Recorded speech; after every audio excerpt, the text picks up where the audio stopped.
दोस्तों नमस्कार। ओबामा राष्ट्रपति थे तो उन्होंने ईरान के साथ न्यूक्लियर डील की थी। परमाणु हथियार ईरान नहीं बनाएगा। उस वक्त आयतुल्ला अली खामनेई जिंदा थे। ट्रंप आए। ट्रंप ने एक झटके में उस समझौते को रद्द कर दिया। उसके बाद बाइडेन का दौर शुरू हो गया और अब एक बार फिर ट्रंप का दौर है। आयतुल्ला अली खामनेई मारे जा चुके हैं युद्ध के पहले दिन ही, यानी 35 दिन हो गए उनकी मौत को। और 35 दिनों के बाद जो सवाल ईरान को लेकर खड़े होने नहीं चाहिए थे और जो सवाल अमेरिका की ताकत को लेकर खड़े नहीं होने चाहिए थे, दोनों ही खड़े हो गए। और एक ऐसी स्थिति में खड़े हो गए जहां पर यूरोप और मिडिल ईस्ट दोनों के निशाने पर इस वक्त अमेरिका है। यानी अमेरिकी राष्ट्रपति का रुख इस दौर में क्या उनके अपने सहयोगी साथी और भविष्य के स्ट्रेटजी को लेकर इतना बड़ा हो चला है कि अब वो सीधे निशाने पर लेने से चूक नहीं रहे, या फिर इस दौर में जिस ताकत की नुमाइश अमेरिका द्वारा की गई, तो क्या वो ओबामा जानते थे कि अगर उस दौर में ईरान पर हमला कर दिया जाए या ईरान से दो दो हाथ कर लिए जाएं तो अमेरिकी सेना फंसती चली जाएगी, या फिर दुनिया में जो अमेरिका की साख है वो पूरी मिटती चली जाएगी। बाइडेन भी इसी दिशा में रहे, खामोश रहे, उस दिशा में आगे बढ़े नहीं जहां पर यह सवाल बड़ा होता कि क्या वाकई अमेरिका को युद्ध कर देना चाहिए। ट्रंप अक्सर 47 बरस को याद करते हुए पुराने तमाम राष्ट्रपतियों को कटघरे में खड़ा कर रहे हैं, लेकिन हकीकत है क्या? सेकेंड वर्ल्ड वार के बाद या कहें कोल्ड वार के बाद यह पहली स्थिति है कि अमेरिका की साख अंतर्राष्ट्रीय तौर पर उसकी अपनी मिलिट्री को लेकर डामाडोल है। पहली बार उसकी इकोनॉमी, जो अंतर्राष्ट्रीय तौर पर मिडिल ईस्ट से बहुत कुछ इन्वेस्टमेंट कराती थी, सुरक्षा देती थी, वो सवालों के दायरे में है। यूरोपियन कंट्रीज लगातार इस युद्ध को अपना युद्ध तो नहीं ही मान रही है, पहली बार अपने आर्थिक संबंधों को आपस में ही मजबूत करने और द्विपक्षीय संबंधों को आगे बढ़ाने की दिशा में ले जाना चाह रही है, जिसमें अमेरिका शामिल नहीं है। और अमेरिका एक के बाद एक दूसरे सीज फायर का ऐलान तो कर चुका है। 48 घंटे बाद वह भी सीज फायर खत्म हो जाएगा। और यह मानकर हर कोई चल रहा है कि अमेरिकी राष्ट्रपति इस सीज फायर को तोड़ेंगे नहीं, यानी 6 अप्रैल को जो सीज फायर खत्म होगा उसके बाद फिर से वो उस सीज फायर को आगे बढ़ाएंगे। क्योंकि स्ट्रेटेजिकली ईरान जिस जगह पर खड़ा है उस पर जो पेंटागन और सीआईए की रिपोर्ट है वो शायद व्हाइट हाउस को भी डरा रही है। डरा इसलिए रही है कि अगर एक भी हमला पावर प्लांट या एनर्जी प्लांट पर होता है तो दूसरी तरफ ईरान का हमला अमेरिका या इजराइल पर नहीं बल्कि पूरे मिडिल ईस्ट में जहां पर तेल बहता है वहां पर हमले शुरू हो जाएं, और उसके बाद तेल, पानी और पावर प्लांट, अगर ये तीनों निशाने पर आ जाए जो बिल्कुल ईरान के टारगेट एरिया में आता है, तो शायद अमेरिका के लिए इतनी बड़ी मुश्किल हो जाएगी कि उसको अपनी इकोनॉमी को भी संभालना है, डॉलर की सत्ता को बरकरार भी रखना है और अपनी ताकत के आसरे अमेरिकियों को यह भरोसा भी दिलाना है कि हम ग्रेट हैं। मुश्किल कई कदम आगे निकल चुकी है। इसलिए आगे निकल चुकी है क्योंकि एक तरफ अमेरिकी राष्ट्रपति ट्रंप कहते हैं हम 48 घंटे का सीज फायर करेंगे। इस 48 घंटे का वक्त भी इधर बचा है। इसमें ईरान कम से कम समझौता कर ले, अन्यथा उसको मिट्टी में मिला दिया जाएगा। यह बात कहने की अच्छी लग सकती है, लेकिन हकीकत क्या है? हकीकत यह है कि इस दौर में जो रूस के मिसाइल हैं, जो चीन का रसायन है, उसके जरिए जो मिसाइलों का निर्माण है और उन मिसाइलों से जो निशाने पर इजराइल से लेकर मिडिल ईस्ट के तमाम देशों को लेने की स्थिति में ईरान खड़ा है, उसकी काट अमेरिका के पास नहीं है। अमेरिका का वो 8 लेयर का डिफेंस सिस्टम जो अपने सबसे ताकत के साथ पूरी दुनिया में मौजूद रहता था, और इजराइल जिस आयरन डोम का जिक्र करता था कि कोई उस आयरन डोम को भेद नहीं सकता है, सब कुछ छिन्न भिन्न हो गया। और इस तर्ज पर छिन्न भिन्न हुआ कि 23 बरस के बाद पहली बार अमेरिकी युद्धक विमान धराशायी हो गया। इससे पहले इराक वार में हुआ था 2003 में, और उससे पहले 1990 में हुआ था जो खाड़ी युद्ध हो रहा था। यानी एक लंबी प्रक्रिया के दौर में अमेरिकी मिलिट्री और उसके साजो सामान और उसकी टेक्नोलॉजी को लेकर सवाल पड़े हो गए हैं। और दूसरी तरफ जिस सीज फायर का जिक्र बार बार ट्रंप कर रहे हैं, उसे बार बार खुले तौर पर ईरान खारिज कर रहा है, और आज भी उसने यह कहकर खारिज कर दिया, सवाल ही नहीं है कि हम सीज फायर करें। और पहली बार ईरान के विदेश मंत्री ने सोशल मीडिया में कहा कि जो पाकिस्तान मध्यस्थता कर रहा था, हमने उसका विरोध नहीं किया। हमने यह भी नहीं कहा कि हम पाकिस्तान नहीं जाएंगे अगर समझौते होते हैं तो, लेकिन समझौता कैसा हो। समझौता यह हो कि युद्ध हमने शुरू नहीं किया, युद्ध अमेरिका ने शुरू किया, इजराइल ने शुरू किया, यानी युद्ध हम पर थोपा गया। और इस युद्ध का अंत अस्थायी होना चाहिए, परमानेंट होना चाहिए। और हमारे दायरे में हमारी संप्रभुता को लेकर जो अभी तक खामोशी बरती गई, अब हम उसको लेकर अगर नियम कायदे कानून बना रहे हैं तो उसको दुनिया को मानना होगा। जो सैंक्शंस लगाकर हमारी इकोनॉमी को धराशायी किया गया, उसकी भरपाई करनी होगी। यानी मैसेज बहुत बड़ा अपने तौर पर दिया जा रहा है। अब यहां पर सवाल है कि अगर अमेरिका के साथी और सहयोगी देशों के भीतर भी सवाल बड़े हो चले हैं, तो अगला सवाल यह है कि इस दौर में जानकारी खुले तौर पर आईआरजीसी या ईरान की तरफ से यह निकल कर आई कि दरअसल चीन गुप्त रूप से जहाजों के जरिए जो गोला बारूद और हवाई रक्षा प्रणाली जो रूस और चीन भेज रहा था, अब उसमें एक कदम आगे बढ़कर बाकायदा समुद्री रास्ते से 4 बड़ी शिप पर जिस रसायन को भेजा गया, वो रसायन सोडियम परक्लोरेट है, जिसके जरिए मिसाइल बनाई जा सकती है। और जो 4 शिप का मतलब बहुत है कि उसका लगभग सैकड़ों मिसाइलें बन सकती है।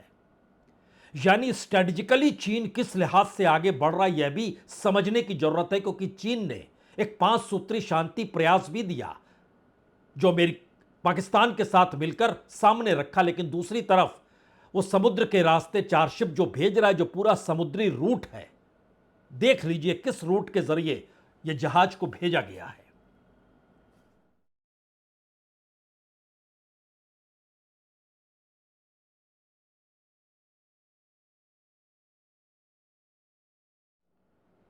मुश्किल सवाल यह नहीं है कि चीन ईरान की खुलकर मदद कर रहा है और हथियारों को बनाने की दिशा में ईरान कमजोर ना पड़े, इसलिए वो मदद कर रहा है। दरअसल मुश्किल उसके आगे की है। चीन के 4 जहाज बाकायदा सोडियम परक्लोरेट लेकर अगर पहुंचते हैं ईरान, तो उसको इंटरसेप्ट कर पाने की स्थिति में ना इजराइल है ना अमेरिका है। और यह जो शिप के जरिए जो डिलीवरी है, उसका भुगतान युआन में होगा, यानी करेंसी डॉलर नहीं होगी। किफायती दर पर तेल उसके बदले मिलेगा। यह एक बार्टर सिस्टम भी है। यानी एक ऐसी इकोनॉमिक सिचुएशन क्रिएट हो रही है जिस दायरे के भीतर अमेरिका की जो पहचान थी वो सब कुछ गायब हो गई क्या? यह सवाल इसलिए क्योंकि अमेरिका के पास 8 most advance air defence system है, और उसी डिफेंस सिस्टम के जरिए अमेरिका ने उन तमाम देशों को अपने सुरक्षा दायरे में रखा जो ये मानकर चल रहे थे कि दरअसल उन्हें अपने डिफेंस का बजट बढ़ाना नहीं होगा, उन्हें हथियारों को खरीदने का बजट बहुत बढ़ाना नहीं होगा। सऊदी अरब भी टॉप पर था इस दौर में, वो तीसरे नंबर पर आ गया। लेकिन इस युद्ध ने एक झटके में बेचैनी पैदा कर दी, क्योंकि जो 8 most advance air defence system America का है, उसमें थर्ड यानी terminal high attitude area defence system धराशायी हो गया। पैट्रियोट डिफेंस सिस्टम धराशायी हो गया।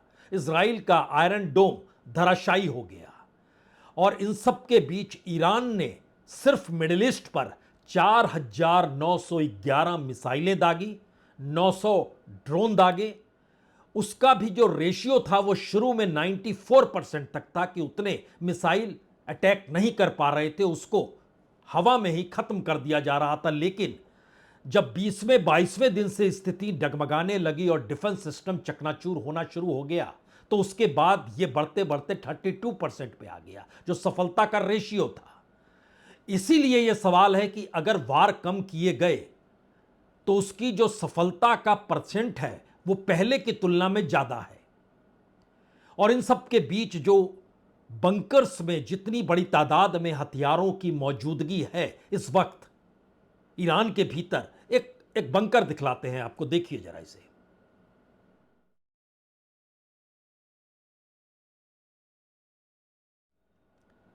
दरअसल ये ड्रोन पड़े हुए हैं और बड़ी तादाद में, और इसी आधार पे मिसाइलों को भी बंकर्स और गुफाओं में रखा गया है। लेकिन इस वक्त सवाल तो अमेरिका का है, जो सीज फायर दर सीज फायर कर रहा है। उनके अपने सहयोगी सवाल उठा रहे हैं, उनके अपने सुरक्षा का सवाल है, उनकी अपनी इकोनॉमी का सवाल है। अमेरिका की इकोनॉमी पे असर पड़े ना पड़े, या फिर अमेरिका के ऑयल संकट आए ना आए, लेकिन सहयोगियों तक वो तेल पहुंचाना या इकोनॉमी में मजबूत करना, इस वक्त वो पूरी पाइपलाइन डगमगाई हुई है। एक क्षण के लिए देखिए, जो 7 विमान अमेरिका के इस दौर में जो एयरक्राफ्ट गिराए गए, वो F-35 है, F-15E है, A-10 थंडरबोल्ट 11 है, E-3 सैनिटरी अवाक्स है, KC-135 टैंकर है, NH-60M है, MQP रिपर ड्रोन है। इनकी कीमत और जो गिराए गए, इसको पहले ग्राफिक्स में देख लीजिए, तब आपके सामने चीजें और साफ होगी।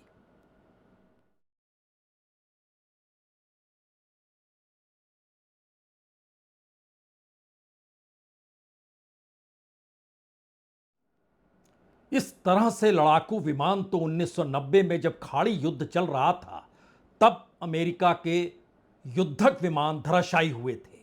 सही मायने में उसके बाद पहली बार ऐसी स्थिति है, बावजूद इसके कि अमेरिकी राष्ट्रपति लगातार यह संदेश अपने साथी सहयोगियों और जिन्हें सुरक्षा देने का वादा किया हुआ है, उनसे लगातार कह रहे हैं कि देखिए, अमेरिका की फौज सबसे सक्षम है।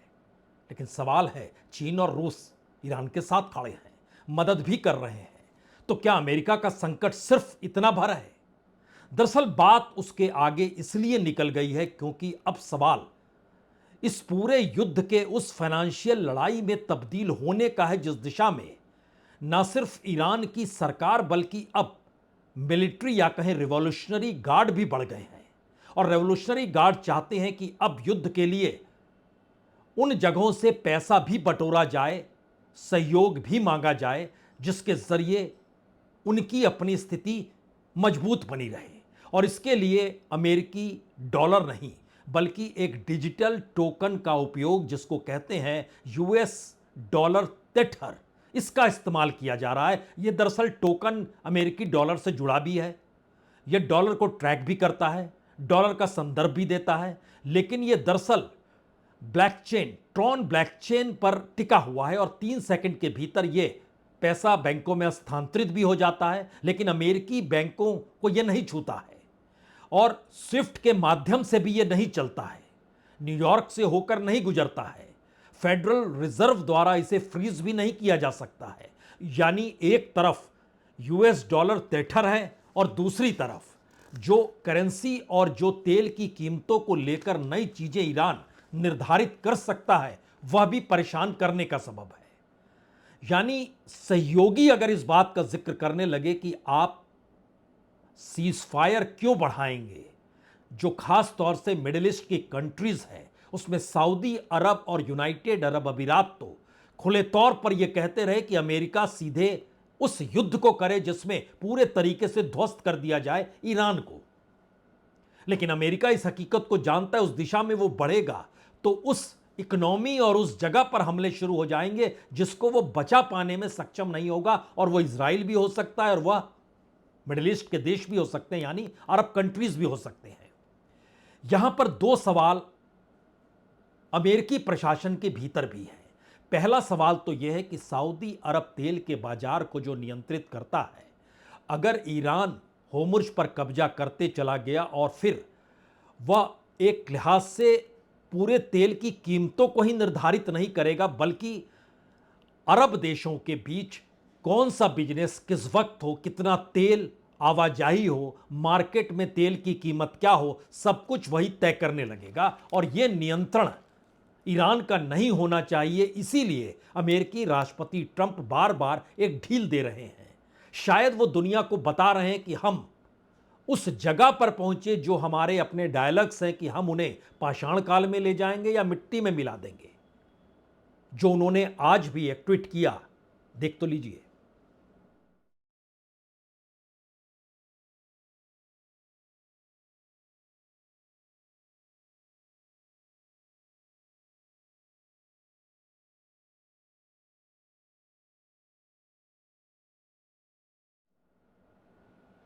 ये 48 घंटे के सीज फायर के जरिए ईरान को चेतावनी अमेरिकी राष्ट्रपति दे रहे हैं। लेकिन इसके पीछे इस हकीकत को भी अब समझना होगा कि होर्मुज़ रूट पर जो खुद पेंटागन की राय है या सीआईए की जानकारी है कि आप असंभव है तुरंत उसको सामान्य स्थिति में ले आना। और अगर इसके साथ साथ ईरान ने यूरोपीय यूनियन को आवाजाही की इजाज़त ये कहकर दे दी कि आप यूरो में पैसा पेमेंट कर सकते हैं, डॉलर में नहीं करेंगे, तो एक झटके में जो जानकारी हमारी टीम ने निकाली कि दरअसल इसके जरिए लगभग 13 बिलियन डॉलर सीधे असर करेगा। और ये 13 बिलियन डॉलर इसलिए मायने नहीं रखता है क्योंकि यूरोप का एनर्जी बिल बीते 30 दिनों में 16.2 बिलियन डॉलर बढ़ चुका है। तो उसके लिए 13 ट्रिलियन डॉलर टोटल जो इन्वेस्टमेंट अमेरिका के साथ है या अमेरिका की संपत्ति के साथ जुड़ा हुआ है, अगर वो खारिज भी हो जाए, तो अगर ये युद्ध लंबा चल रहा है तो कितने ट्रिलियन तक पहुंचेगा इसका असर यूरोप के तमाम देशों में, यह सवाल तो बड़ा है। और इसका दूसरा हिस्सा यह भी है कि इस एनर्जी का सबसे ज्यादा प्रभाव जिन 3 देशों में पड़ रहा है वो फ्रांस है, यूके है और जर्मनी है। और ये 3 देश अब इस दिशा में सोचने लगे हैं कि हमको पैरेलल चीजें डेवलप करनी होगी। और पैरेलल का मतलब इकोनॉमी होता है और इकोनॉमी का मतलब करेंसी होता है। और शायद यही वजह है कि अब अमेरिका को निशाने पर ईरान उतना ना ले, वो जब इजराइल को लेकर यह कहने लगा है कि दरअसल इजराइल तो बिल्कुल उस रुख पे जा चुका है जिस रुख का जिक्र कभी खुद इजराइल किया करता था कि देखिए जर्मनी के चांसलर थे तो उन्होंने उनके साथ क्या बर्ताव किया। जर्मनी के चांसलर, यह हिटलर का जिक्र है। और अब उसी लाइन पर और उसी तरह का खेल इजराइल खेलना चाह रहा है ईरान के साथ। इस बात को उन्होंने ऑफिशियली सामने आकर कहा। It is very unfortunate that Israel is doing, as the German chancellor called, a dirty job. And by the way, they supported that dirty job. It's a shame. They know that Israel is doing a dirty job and they support it and they give it every right to do it and they call it defending itself. It's really a shame. तो क्या अमेरिकी राष्ट्रपति यह समझ चुके हैं कि अंतर्राष्ट्रीय दबाव के बीच इजराइल के साथ वो कब तक खड़े रहें, या फिर इजराइल के साथ अगर खड़े ना रहें तो इस युद्ध में वो अपनी हार मान लें? मुश्किल इतनी भर नहीं है। पहली बार सवाल यह है कि 1974 के बाद जिस पेट्रो डॉलर के जरिए अमेरिका का राज पूरी दुनिया पर चलता रहा, पहली बार लड़ाई में हारना और फाइनेंशियल वार भी हार जाना, यह दोनों एक साथ होगा। और दोनों एक साथ ना हो इसका रास्ता भी अमेरिका निकाल पाने की दिशा में बढ़ नहीं पा रहा है। इसीलिए इस बात का जिक्र सहयोगी खुले तौर पर कर रहे हैं कि आप सरेंडर कर दीजिए तो ज्यादा बेहतर है, बनिस्पत कि आप सीज फायर कीजिए। सरेंडर में कम से कम एक युद्ध हार गए ये मैसेज आएगा, लेकिन उसके आगे का मैसेज यह है कि दुनिया की इकोनॉमी पटरी पर तो आएगी, उसके बाद अगली परिस्थिति होगी। लेकिन अमेरिका इसे अपने फाइनेंशियल कंडीशन से जोड़ रहा है, जहां पर उसे पता है होर्मुज़ रूट अगर ईरान के कब्जे में रहा तो वह दुनिया की इकोनॉमी को चलाने लगेगा, वो इकोनॉमी जो एनर्जी के आश्रय चलती है और एनर्जी रखने वाले देश, खाड़ी देश फिर अमेरिका के पास नहीं आएंगे, वह ईरान की चौखट पर खड़े होंगे। और शायद ट्रंप इसी मुश्किल में आकर खड़े हो चुके हैं। इसीलिए सीज फायर बढ़ रहा है, सीज फायर बढ़ेगा। बहुत बहुत शुक्रिया, बहुत बहुत शुक्रिया।